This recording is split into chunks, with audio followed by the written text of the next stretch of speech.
When Nissan launched the original Qashqai and at the same time invented the crossover segment, it said it didn't need a traditional family car. Well, that was 7 years ago, and since then it's decided it was in fact wrong. It did need a traditional family car, and here it is, the new Nissan Pulsar.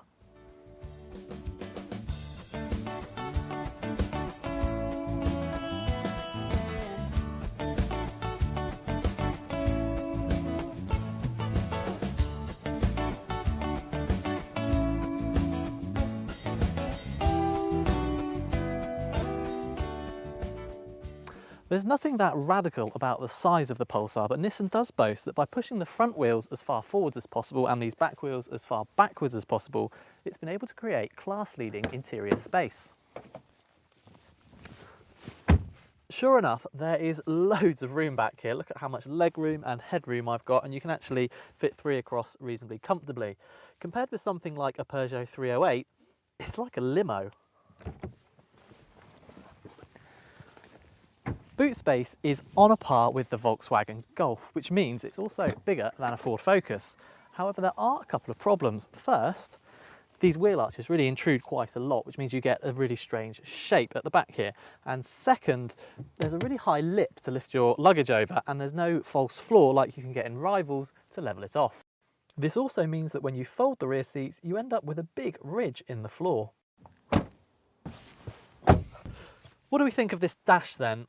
Well, the controls are all nice and easy to understand and clearly laid out, and this colour between the dials here, which tells you all about fuel economy and the car's safety systems, is really good. That's a standard feature. There's also a reasonable, if not outstanding, amount of storage. You've got cup holders there and a big glove box actually. But these plastics are really quite nasty and hard and plastic, and the seats lack a bit of support. If I'm honest, the whole thing just feels a little bit cheap. Lots of room for families, but don't expect the quality fit and finish of a Golf. The Pulsar scores 8 out of 10 for space.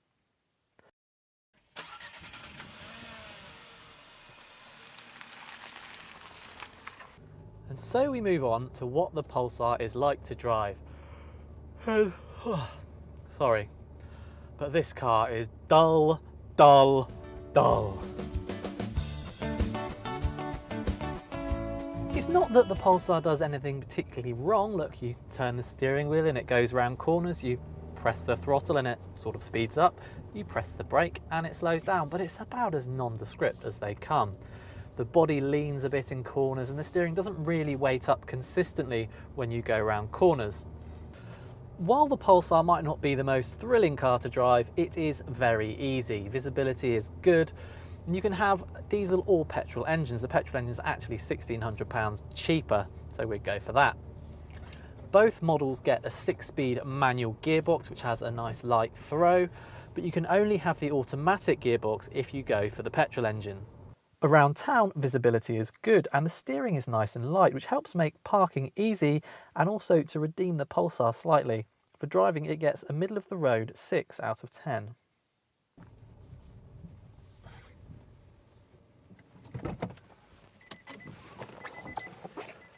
In terms of price, the Pulsar isn't designed to take on the Golf head-on. Rather, it's aimed at the Toyota Auris, Vauxhall Astra and Kia Ceed. And even entry-level models are really well equipped with things like air conditioning and alloy wheels coming as standard. Nissan's warranty lasts for 3 years or 60,000 miles, which is beaten hands down by Kia and Hyundai. However, both petrol and diesel models are quite economical, averaging 55 to 78 miles to the gallon respectively in official tests, and that in the real world equates to about 40 to 60 miles to the gallon. For affordability, the Pulsar scores 7 out of 10. It's fair to say that Nissan has one of the most eclectic product ranges out there, from the GTR with its monstrously powerful engine to the electric Leaf and the genre-defining Qashqai and Duke. There are some exciting models to choose from. However, it also has some rather dull but worthy cars, such as the Micra, and I'm afraid that this Pulsar falls into that camp. It is a car for people who don't really mind what they drive, and there's nothing wrong with that. But in a class as competitive as this, the Pulsar is in danger of being overlooked. In the end, its roomy interior, generous specification, and the fact that it would no doubt slip into your life as easily and as forgettably as any domestic appliance help it to scrape an overall score of 7 out of 10. For more video reviews like this, please do click up here to subscribe to our YouTube channel, and when you've done that, why not click down here to go and have a look at the Telegraph Cars website.